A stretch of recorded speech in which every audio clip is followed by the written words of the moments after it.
Good morning everyone. आज हम लोग देखेंगे 10 मई का द हिंदू।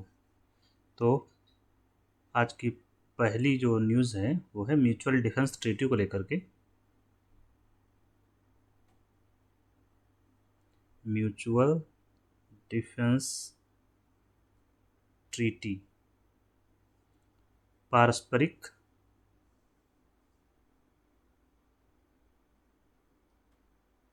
रक्षा समझौता,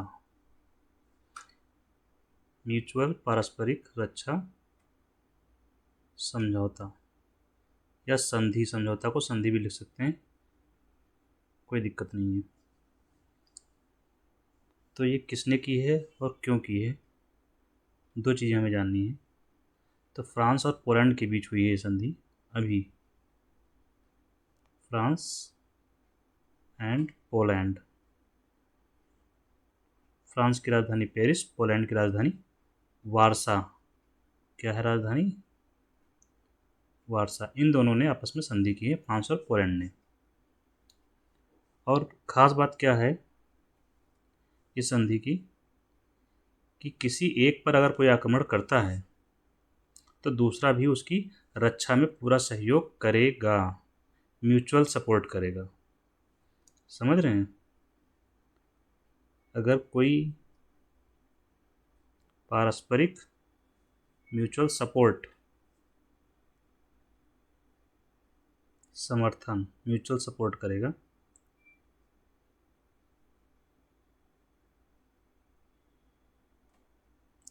मान लीजिए कि फ्रांस पर कोई आक्रमण करता है, ये है फ्रांस, इस पर कोई आक्रमण देश करता है तो ये जो पोलैंड है वो फ्रांस की हेल्प करेगा। ये फ्रांस है, ये है पोलैंड, तो पोलैंड फ्रांस की हेल्प करेगा। और वाइस वर्सा, अगर पोलैंड पर कोई आक्रमण करता है तो फ्रांस उसकी हेल्प करेगा रक्षा करने में। यही है पारस्परिक रक्षा समझौता। ठीक है। अच्छा, इसके अलावा पोलैंड से तो फ्रांस ने कर ही रखा है, इसके अलावा भी फ्रांस ने कुछ और देशों से भी कर रखा है ये समझौता। उनके नाम हैं जर्मनी, इटली और Spain. Germany, Italy and Spain, इसके साथ भी समझौता फ्रांस ने कर रखा है। कारण क्या है? अभी आपने देखा होगा कि रूस ने आक्रमण कर रखा है किस पर? यूक्रेन पर। और यूक्रेन नाटो का सदस्य नहीं था, तो यूक्रेन झेल रहा है। यूक्रेन नाटो का मेंबर था नहीं। नाटो क्या है? North Atlantic Treaty Organization. North Atlantic Treaty, treaty मतलब होता है संधि, ऑर्गेनाइजेशन मीन्स संगठन। अटलांटिक का मतलब अटलांटिक महासागर, जो आपने पढ़ा ही होगा। नॉर्थ मतलब उत्तरी, उत्तरी अटलांटिक संगठन संधि। नाटो क्या है? एक कलेक्टिव ट्रीटी ऑर्गेनाइजेशन है, कलेक्टिव सिक्योरिटी पर केंद्रित है। कलेक्टिव सिक्योरिटी मतलब सामूहिक सुरक्षा, सामूहिक सुरक्षा पर केंद्रित संगठन है। मतलब ये ना, यहाँ याद रखेंगे यूक्रेन मेंबर नहीं था नाटो का, इसलिए रूस हमला कर पाया और कोई देश इसकी सहायता वैसे नहीं कर पा रहा है जैसे कि करना चाहिए था। इसीलिए बाद में यूक्रेन ने प्रयास किया नाटो की मेंबरशिप के लिए, बट हो नहीं पाया। ठीक है। तो नाटो में जो भी सदस्य हैं उनका एक संगठन बन गया है। मान लीजिए कि 50 सदस्य हैं, ये XYZ करके, इन सदस्यों ने समझौता कर लिया। अब मान लीजिए रूस एक देश है, वह इस देश पर हमला कर दे, ए देश पर, तब क्या होगा कि ये पूरे देश जितने भी हैं ये मिलकर इस पर हमला करेंगे। मतलब किसी एक देश पर हमला सभी देशों पर हमला माना जाएगा। नाटो के केंद्रीय बिंदु ये है। क्या है? कि किसी भी देश पर हमला, किसी भी एक देश पर हमला सभी देशों पर हमला माना जाएगा। यही है कलेक्टिव सिक्योरिटी, मतलब समूह में सुरक्षा करेंगे। किसी भी एक देश पर हमला सभी देशों पर हमला माना जाएगा और सभी देशों पर हमला होगा तो सभी देश क्या करेंगे, जवाबी कार्रवाई भी करेंगे। ऐसे में जो एक देश हमला कर रहा है वो क्या हो जाएगा, पक्का हारेगा, क्योंकि वो अकेला है और यहाँ समूह में है। तो एकता में शक्ति होती है, ये बात सबको पता है। यहाँ से भी बात सिद्ध होती है, एकता में शक्ति। जब कमज़ोर हों तो मिलकर काम करना है, कलेक्टिवली, सामूहिक रूप से। तो नाटो इसी प्रिंसिपल पर है। नाटो की एक बात और याद रखेंगे, नाटो एक सैन्य संगठन है। कौन सा, सैन्य संगठन। ये बनाया गया था सेकेंड वर्ल्ड वार के बाद में, जो कोल्ड एरा चला उस दौरान, और इसको नेतृत्व प्रदान करता है अमेरिका। तो यहाँ सदस्य देशों की सेनाएं जो हैं इसके मेंबर्स होती हैं। सदस्य देश तो होते ही हैं, तो सदस्य देश अगर सदस्य इसके मेंबर हो गए तो सेनाएं भी इसमें क्या करती हैं, कंट्रीब्यूट करती हैं, तो एक बड़ा संगठन बन जाता है सेना का। तो ये यूक्रेन के साथ जो हुआ उसका विकल्प है, फ्रांस के द्वारा ये किया गया समझौता, म्यूचुअल सपोर्ट करेंगे अगर कोई हमला करता है तो। यहाँ एक बात देखने योग्य ये है कि फ्रांस और पोलैंड दोनों ही मेंबर हैं नाटो के, फिर भी उन्होंने अलग से संधि की है। ठीक है, आगे चलते हैं। ये कोल्ड वार एरा में बनाया गया था नाटो, ये बना था रूस के खिलाफ। रूस ने बनाया था वार्सा पैक्ट। क्योंकि देखिए कोल्ड वार जो चला था उसमें क्या था, कोल्ड वार नहीं होता है, बस छद्म युद्ध होता है। एक तरफ इसमें अमेरिका था, एक तरफ था रसिया। रसिया ने एक संगठन बनाया था, सैन्य संगठन, जिसका नाम था वार्सा पैक्ट। वार्सा पोलैंड की राजधानी है, और यूएसए ने बनाया था नाटो। दोनों ही सैन्य संगठन थे, तो इसीलिए विश्व दो गुटों में बट गया था ये। कुछ लोग अमेरिका से जुड़ गए, कुछ रूस से। तो अमेरिका ने जो संगठन बनाया था नाटो वो अभी भी चल रहा है। रूस वाला जो वार्सा पैक्ट था वो ख़त्म हो गया था, रूस ने ख़त्म कर दिया था। ठीक, नेक्स्ट चलते हैं। नेक्स्ट न्यूज़ है, आपने अभी सुना होगा कि पोप की मृत्यु हो गई थी। पोप फ्रांसिस की मृत्यु हो गई थी, ये तो आप जानते ही हैं। क्या नाम था, पोप फ्रांसिस। और पोप एक ही होता है, जब इनकी मृत्यु हो गई तो दूसरे व्यक्ति का चुनाव किया जाएगा, जो कि हो गया है चुनाव। इनकी जगह पर इनके जो सक्सेसर हैं, उत्तराधिकारी, सक्सेसर मतलब उत्तराधिकारी, उनका चुनाव हो गया है। और उनका नाम हमें याद रखना है, पोप लियो। क्या नाम है, पोप लियो। लियो की स्पेलिंग है LEO। खास बात इनकी क्या है, ये अमेरिका से आते हैं, इनका जन्म हुआ था शिकागो में, तो ये अमेरिकन हैं। और पोप फ्रांसिस साउथ अमेरिका से थे।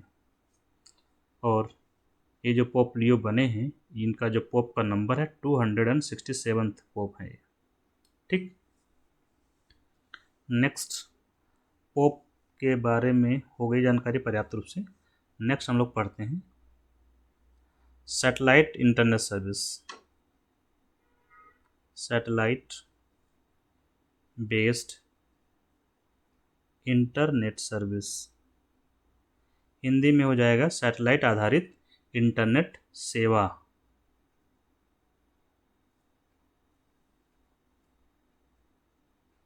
सैटेलाइट आप लोग जानते होंगे, और इंटरनेट भी आप जानते ही हैं, सेवा भी आप जानते हैं, बस इसको कनेक्ट करना है, सैटेलाइट आधारित इंटरनेट सेवा।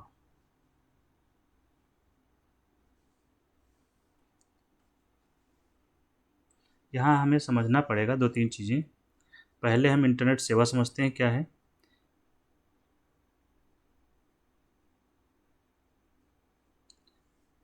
जैसे हम लोग यूज़ करते हैं इंटरनेट, तो एक यहाँ सर्वर होता है, तो ग्राउंड पर जो इनका नेटवर्क फैला हुआ है, स्थल पर है, या तो वायर के माध्यम से फैला हुआ है या वायरलेस है।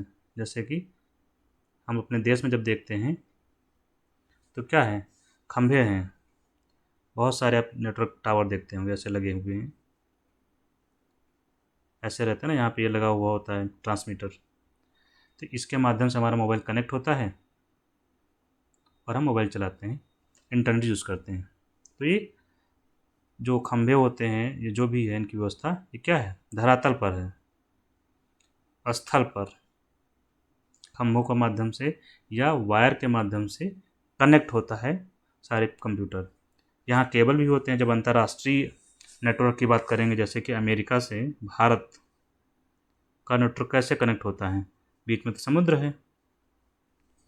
मैप बनाते हैं पहले, तब ज़्यादा बेहतर समझ में आएगा।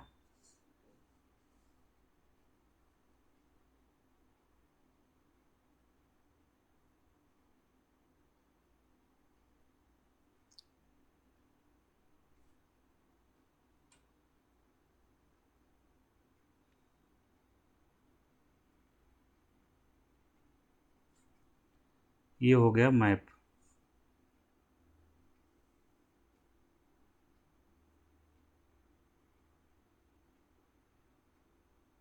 ठीक है, ये अमेरिका है और ये भारत। यहाँ पे इसके बीच इंटरनेट कैसे कनेक्ट होगा, हम अमेरिका की वेबसाइट को भारत में देख सकते हैं। कैसे, तो ये हमारा, जैसे कि हम लोग आसपास देखते हैं कि टावर लगे होते हैं, ऐसे वहाँ पर लगा होता है, तो ऐसे ट्रांसमिशन नहीं होता है। यहाँ से ये आते हैं समुद्र के रास्ते केबल। क्या आते हैं, अमेरिका से समुद्र के नीचे नीचे केबल आते हैं। फिर इस केबल के माध्यम से देश में पहुंचता है network.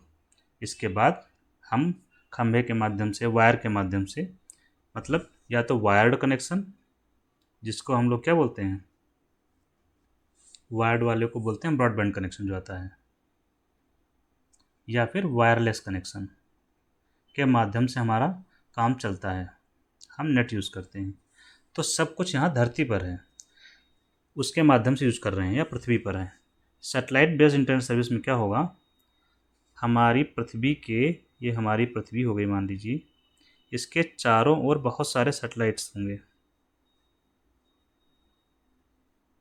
Hundreds of satellite are revolving around the earth. मतलब 100 से अधिक जो सैटेलाइट होंगे पृथ्वी के चारों ओर घूम रहे होंगे। यहाँ से हमको सिग्नल मिलेगा और हम मोबाइल से यूज़ कर पाएंगे इंटरनेट। तो यही हो गई सैटेलाइट से प्राप्त होने वाली इंटरनेट सेवा। मतलब जब हम इंटरनेट सेवाएं सैटेलाइट के माध्यम से प्राप्त करते हैं, वो होती है सैटेलाइट बेस्ड इंटरनेट सर्विस। ठीक है, अभी ये कौन प्रोवाइड कर रहा है, वर्तमान में एक ही कंपनी है जिसका नाम है स्टारलिंक।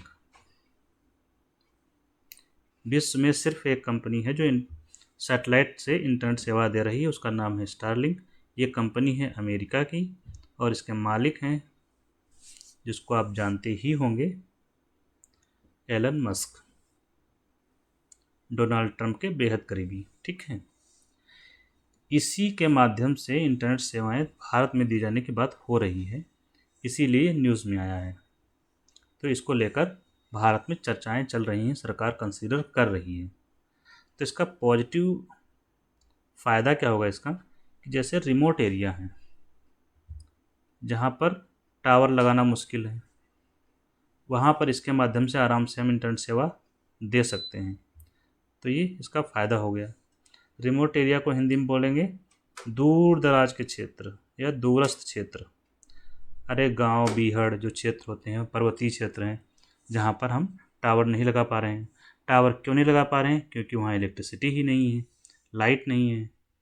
तो ये बड़ा कंसर्न हो जाता है।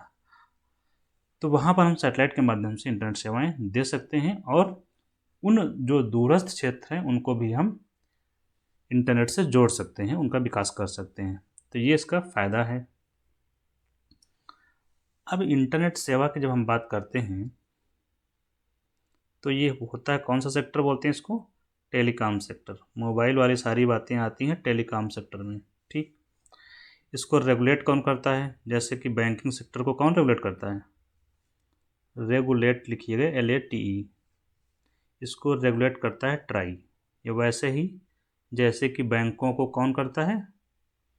सभी बैंकों का मालिक कौन? बैंकों का बाप RBI, जो सबको क्या देता है, कैसे काम करना है कैसे नहीं करना है, डूज एंड डोंट्स बताता है RBI। और जो उसकी बात नहीं मानेगा उस पर करता है कार्रवाई। सेम टेलीकॉम सेक्टर में कार्रवाई करता है ट्राई। फुल फॉर्म भी पूछा जाता है, सो आपको पता होना चाहिए। ट्राई का फुल फॉर्म क्या होगा? Telecom regulatory authority of India. ठीक है। ये जो ट्राई है इसका गठन जो हुआ था एक एक्ट के तहत हुआ था, एक कानून के तहत। कानून को इंग्लिश में बोलते हैं एक्ट। उसका नाम भी यही है, ट्राई एक्ट। फुल फॉर्म लिख लेंगे, उसके आगे एक्ट लगा दीजिए और ईयर लिख देंगे 1997।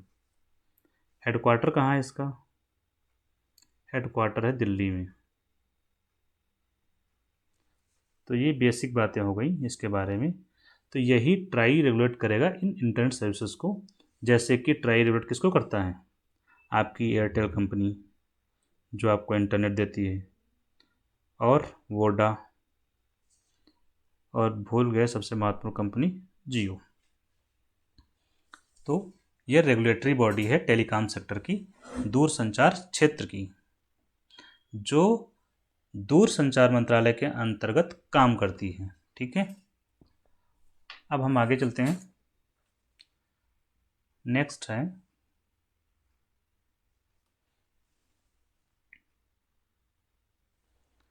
एक न्यूज़ है DDoS करके।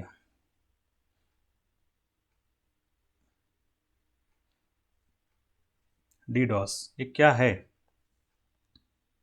पहले तो इसके बारे में फुल फॉर्म जानते हैं, देयर आफ्टर हम लोग आगे प्रोसीड करेंगे। फुल फॉर्म है डिस्ट्रीब्यूटेड, जैसे डिस्ट्रीब्यूट करते हैं मिठाइयाँ, वही वाला डिस्ट्रीब्यूट है यहाँ पर। Distributed denial of service.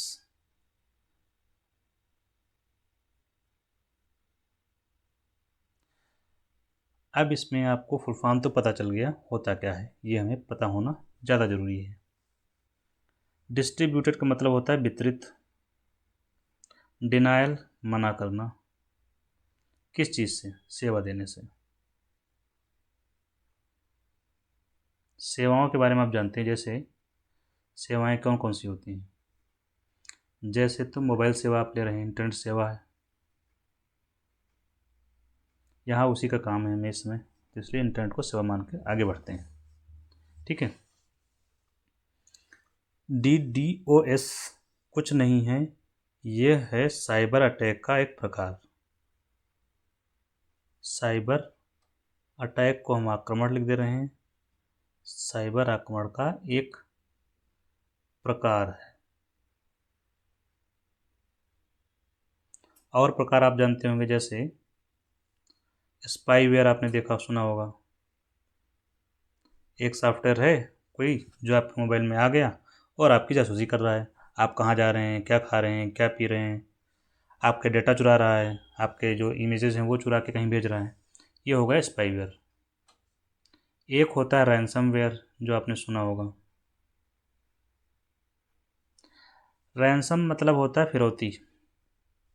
फिरौती आप लोग अच्छे से जानते होंगे क्या होता है। मूवीज में अक्सर देखा होगा कि किसी को मारने के लिए फिरौती दी जाती है। तो रैंसमवेयर ऐसे सॉफ्टवेयर होते हैं जो आपके कंप्यूटर को लॉक कर देते हैं और फिर आपसे पैसे की डिमांड करता है कि हमको इतना पेमेंट कीजिए, उसके बाद हम आपको आपकी फाइलों तक एक्सेस देंगे, जो 2-3 साल पहले आपने सुना होगा अच्छे से। ये DDoS है, साइबर अटैक का एक जो है टाइप है। काम कैसे करता है ये? चूँकि इस समय पाकिस्तान से वार चल रहा है, तो ये संभावनाएं प्रबल हैं कि पाकिस्तान के द्वारा DDoS टाइप के साइबर अटैक भारत पर किए जाएंगे, इसीलिए ये न्यूज़ में है। होता क्या है, मान लीजिए एक वेबसाइट है, ट्राई की वेबसाइट ही ले लीजिए, पढ़ रहे थे हम लोग। ये ट्राई सरकार की वेबसाइट है। अब इस पर क्या किया गया कि बहुत सारे कंप्यूटर, हजारों लाखों कंप्यूटर हैं, उससे इस साइट पर एक्सेस अटैक किया जा रहा है, बस लॉगिन के लिए। ठीक है। अब जब बहुत ज़्यादा इस पर दबाव पड़ेगा, मान लीजिए इसकी वेबसाइट जो है एक साथ 1 लाख लोगों को झेल सकती है या एक्सेस दे सकती है किसी भी चीज़ के लिए। अब यहाँ पर 2 लाख लोग ट्राई कर रहे हैं। ये लोग जो 2 लाख लोग ट्राई कर रहे हैं, ये फर्जी हैं। क्या है? इल्लीगल हैं, गैर कानूनी। गैर कानूनी इसलिए क्यों? इनको ट्राई की वेबसाइट से कुछ लेना देना नहीं है, न कुछ प्राप्त करना है, बस 2 लाख लगे हुए हैं। नुकसान इनका उद्देश्य क्या होता है कि अब मान लीजिए कि यहाँ 15,000 लोग हैं भारत के, जो चाह रहे हैं कि ट्राई पर जाकर कुछ सूचनाएं प्राप्त कर लें, किसका रिचार्ज कितना है, कोई एक्शन तो नहीं हुआ। अब ये 15,000 लोग इस ट्राई की वेबसाइट को जो है एक्सेस नहीं कर पाएंगे और ट्राई की वेबसाइट क्या कर जाएगी? क्रैश कर जाएगी। तो जो वाजिब लोग हैं, 15,000 लोग देख रहे हैं, वो ट्राई की वेबसाइट को या कोई भी वेबसाइट हो उसको एक्सेस नहीं कर पा रहे हैं, देख नहीं पा रहे हैं। क्यों? क्योंकि कुछ लोग लगे हुए हैं जो गैर कानूनी तरीके से लगे हुए हैं, उनका कोई मतलब भी नहीं है, सिर्फ वेबसाइट पर एक जो बोलते हैं ट्रैफिक, हाईएस्ट ट्रैफिक उन्होंने उत्पन्न कर दिया है, वो भी गैर कानूनी तरीके से। ठीक है, यही हो गया डिस्ट्रीब्यूटेड डिनायल ऑफ सर्विस। तो डिनायल ऑफ सर्विस क्या हुआ? इन 15,000 लोगों को ट्राई से कोई सुविधा नहीं मिल पा रही है। कोई सुविधा इन द सेंस वहाँ पर जाकर जानकारी प्राप्त नहीं कर पा रहे हैं। तो ये सेवाएं क्या हो गई? इनकी बाधित हो गई। जो वास्तविक लोग हैं उनको सेवा नहीं मिल पा रही। तो लास्ट का मतलब पूरा हो गया डिनायल ऑफ सर्विस। सर्विस की मनाही हो गई जस्ट बिकॉज ऑफ कुछ गैर कानूनी लोग अवैध तरीके से वेबसाइट पर ट्रैफिक बढ़ा रहे हैं। क्या बढ़ा रहे हैं? ट्रैफिक, जिससे वेबसाइट क्रैश कर जा रही है। This is the distributed denial of service. Points में लिखना है मल्टीपल अटैक्स। क्या हुआ?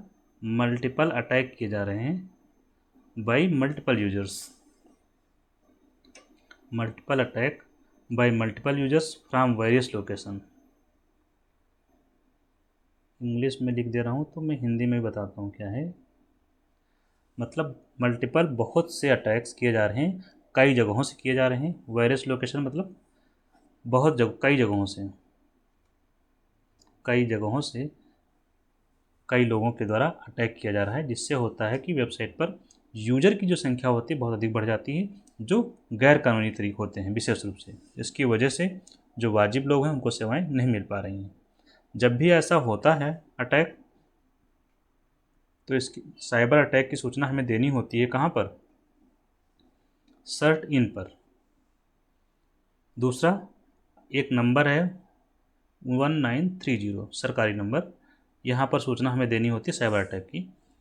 तो अभी मिनिस्ट्री ऑफ फाइनेंस ने कहा है कि सभी बैंकों को, देखिए चूँकि बैंकों की वेबसाइट भी हैक हो सकती है, क्योंकि बैंकों की जो वेबसाइट्स हैं वो क्रिटिकल इंफ्रास्ट्रक्चर हैं। ठीक है, बहुत ही क्रिटिकल है, क्योंकि अगर उनकी वेबसाइट हैक होती है तो हमारे देश का जो वित्तीय तंत्र है वो क्या हो? प्रभावित हो जाएगा। तो इनको जो बैंकों को निर्देश दिया गया है कि कुछ भी होता है तुरंत आप सर्ट इनको सूचित करेंगे। और हम लोगों के साथ भी ऐसा होता है तो हम लोग भी सर्ट इनको सूचित कर सकते हैं और 1930 पर कॉल भी कर सकते हैं। सर्ट इन का फुल फॉर्म क्या है? CERT, computer emergency response team, इसका फुल फॉर्म हो जाएगा computer emergency response team. IN for India, तो आगे लगा देंगे Indian computer emergency response team. तो ये सारे साइबर अटैक के बारे में हमें यही रेगुलेट करता है, कंट्रोल करता है कि क्या है क्या नहीं है। तो आप लोग DDoS समझ गए होंगे, जो कि आपके लिए बहुत ज़रूरी है। ठीक है। नेक्स्ट है, अभी हम लोग एफटीए के बारे में कल चर्चा कर रहे थे। भारत और यूके, ब्रिटेन के बीच जो फ्री ट्रेड एग्रीमेंट हुआ है उसके बारे में कल हम लोगों ने चर्चा की थी। अभी आज चिली से भी हमारी बातचीत चल रही है, ये याद रखेंगे। एफटीए को लेकर के क्या चल रही है? बातचीत चल रही है चिली से। उसका नाम है, एफटीए नहीं रखा गया है, नाम रखा गया CEPA, comprehensive and economic partnership agreement. ये तो फुल फॉर्म आ जाता है सेपा का, जिस जापान के साथ भी हमने यही कर रखा है, comprehensive and economic partnership. Full form याद रखेंगे, कभी कभी जस्ट फुल फॉर्म पूछ लेते हैं, तो थोड़ा सा आपको याद रहेगा तो आप टिक कर सकते हैं। और चल रहा है, न्यूजीलैंड के साथ भी हमारी बातचीत चल रही है एफटीओ को लेकर के।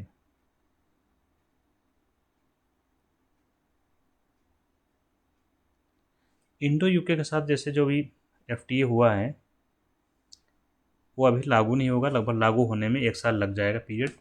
यहाँ पर कुछ चीज़ें जो अभी नई बाहर आई हैं वो टैरिफ को लेकर के हैं। जैसे जब भी एफटीए होता है तो क्या होता है, आपको 2 बातें पता होना चाहिए। एफटीए होगा तो टैरिफ या तो कम करेंगे या तो जीरो करेंगे। पहले जितना होगा उसकी तुलना में कम कर दिया जाएगा, जिनमें कम होगा उसको जीरो कर देंगे। जब जीरो होता है तो उसको बोलते हैं tariff free, tariff free export import, या ड्यूटी फ्री। ड्यूटी का मतलब टैक्स जो लगता है, कुछ नहीं लगाया जा रहा है, तो tariff free, duty free import करेंगे। दोनों देशों के द्वारा ये किया जाता है। यहाँ पर भारत ने जो यूके साथ एक समझौता हुआ है, इसमें एक और टर्म यूज किया गया है, वो आपको पता होना चाहिए, डबल कंट्रीब्यूशन कन्वेंशन।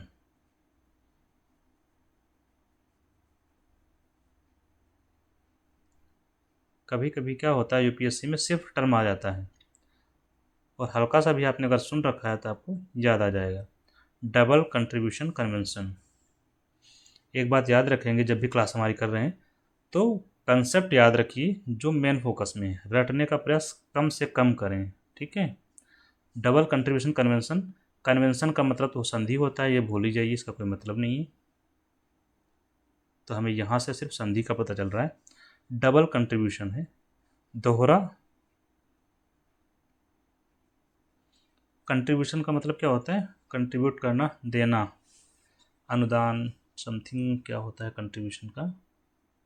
जैसे आप कोई प्रोग्राम जैसे होता है ना तो हम लोग कंट्रीब्यूट करते हैं, वैसा ही कंट्रीब्यूशन है ये, किसी को जब कुछ दिया जाता है तो दोहरा कंट्रीब्यूशन यहाँ पर हो रहा है, ठीक है।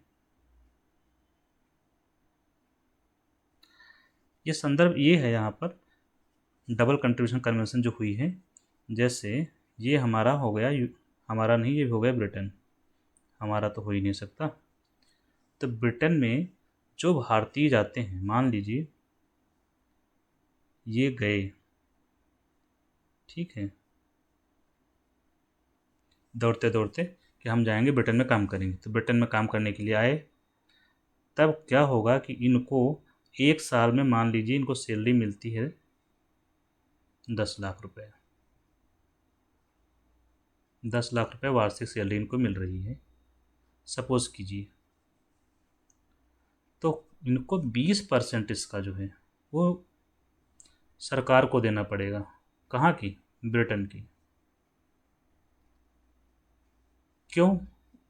सोशल सिक्योरिटी के नाम पर, सामाजिक सुरक्षा के नाम पर, कि हम आपको सोशल सिक्योरिटी देते हैं, इसके लिए आप 20% हमको देंगे।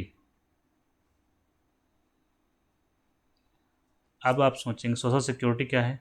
आपको हेल्थ सुविधा मिल जाए, एजुकेशन मिल जाए, ये और पेंशन की, ये जो है सोशल सिक्योरिटी में आता है। तो वहाँ पर जो भी शामिल हो उसमें दिक्कत क्या है कि आपने देना शुरू किया, इसका लाभ आपको तुरंत नहीं मिलेगा, लाभ यहाँ मिलेगा 10 साल बाद। दिक्कत इस बात में है, 10 साल के बाद लाभ मिलना आपको शुरू होगा।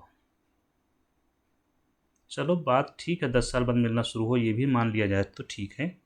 दिक्कत क्या है कि हमारे यहाँ से जो लोग काम करने जाते हैं वो 2-4 साल काम किए फिर वापस आ जाते हैं भारत।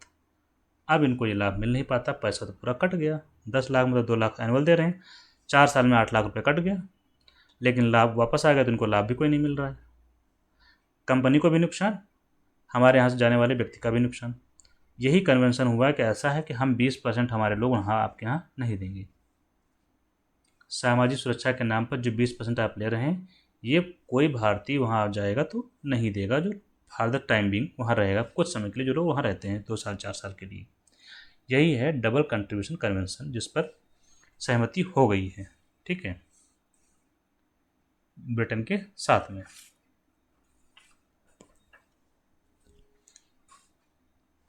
नेक्स्ट है साउथ एशिया की फ्रीडम रिपोर्ट आई है। साउथ एशिया पर, साउथ एशिया, चूँकि हम लोग साउथ एशिया में रह रहे हैं, फ्रीडम रिपोर्ट। दक्षिण एशिया स्वतंत्रता रिपोर्ट।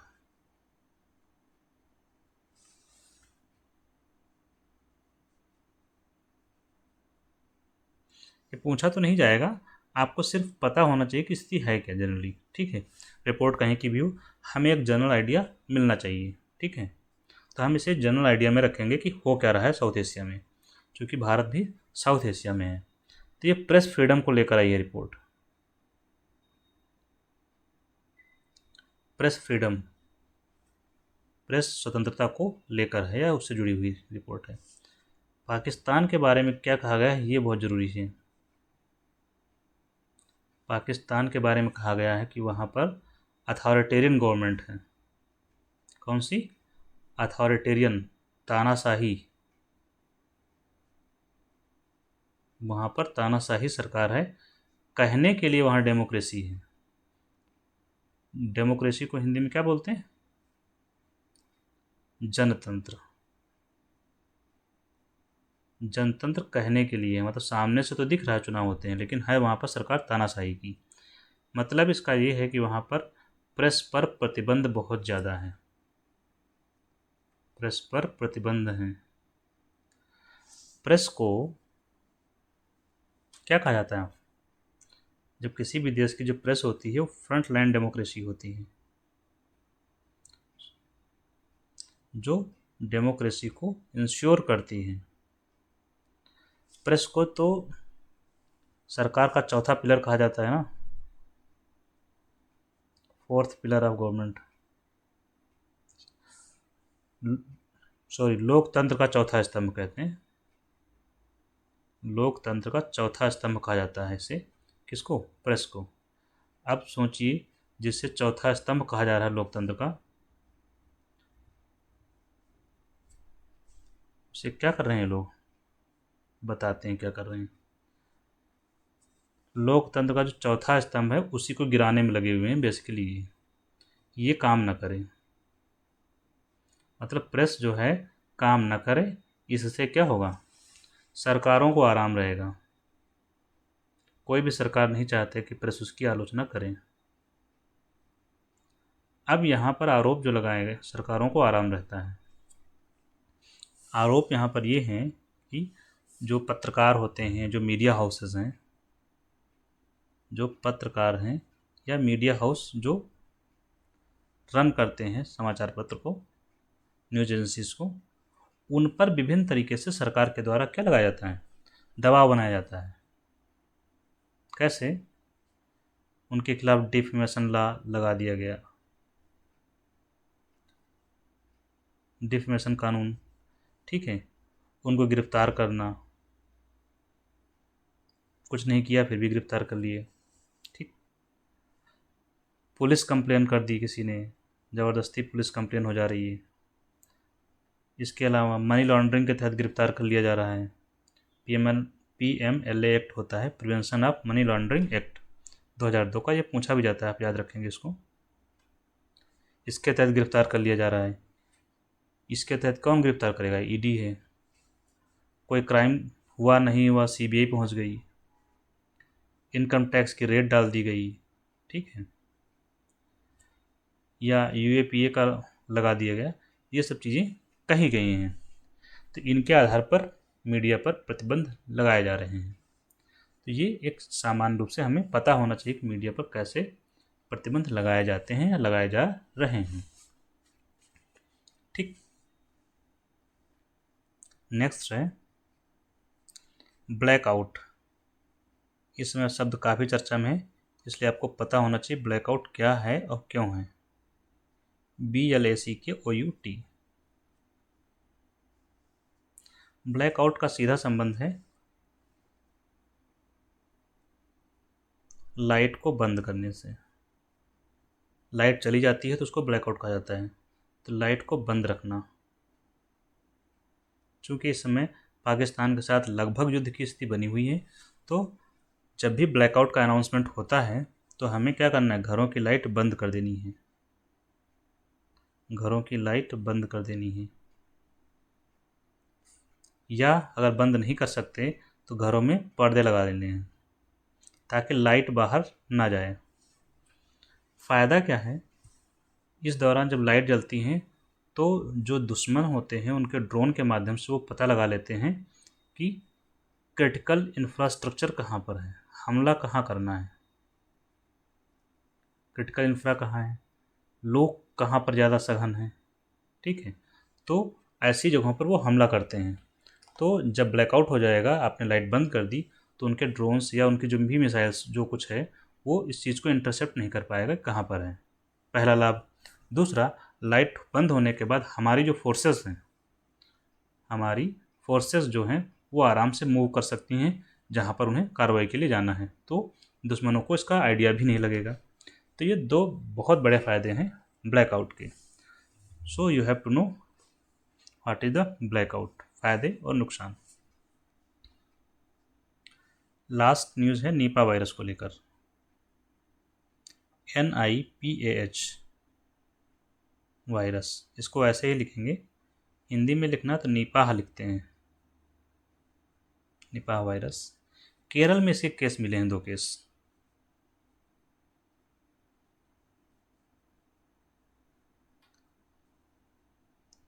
होता क्या है निपाह वायरस, इससे जो बीमारी होती है, पहले तो ये जो बीमारी है सबसे पहले कहाँ आई थी पब्लिश में, इसका नाम निपा क्यों पड़ा।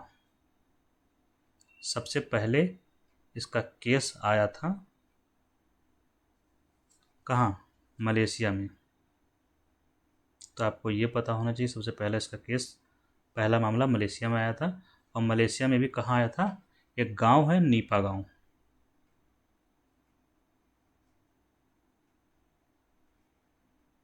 नीपा गांव या नीपा क्षेत्र वहीं पर आया था, इसी के नाम पर इसका नाम रख दिया गया नीपा वायरस। ये मामला कब आया था, 1998 में। ईयर इम्पोर्टेंट नहीं हो सकता, बट आप ये याद रखें कि नीपा वायरस का नाम मलेशिया के एक गांव पर पड़ा है जिसका नाम ही था नीपा। ठीक। तो इसमें क्या होती है कि मृत्यु दर काफ़ी हाई होती है। मतलब अगर इन्फेक्शन हो गया तो संभावना ये ज़्यादा रहती है कि व्यक्ति की मृत्यु हो जाएगी। और होता क्या है कि इंसेफेलाइटिस हो जाती है जब भी इन्फेक्शन होता है। इंसेफेलाइटिस क्या होता है, मस्तिष्क के टिश्यू में जलन होने लगती है। जो मस्तिष्क के जो ऊतक हो टिश्यू हैं, ऊतक, उनमें जलन होती है, इन्फ्लेमेशन। तो इंसेफेलाइटिस की समस्या हो जाती है। और इसके बारे में एक बात और आपको जो याद रखनी है, ये जूनोटिक डिजीज़ है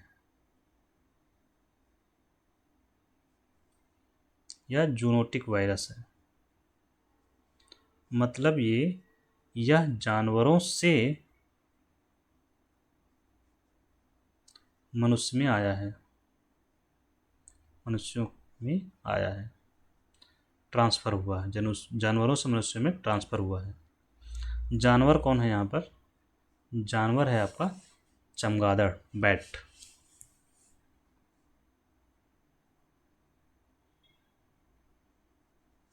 तो चमगादड़ में ये होता था और चमगादड़ से हम लोगों में ट्रांसफ़र हुआ है।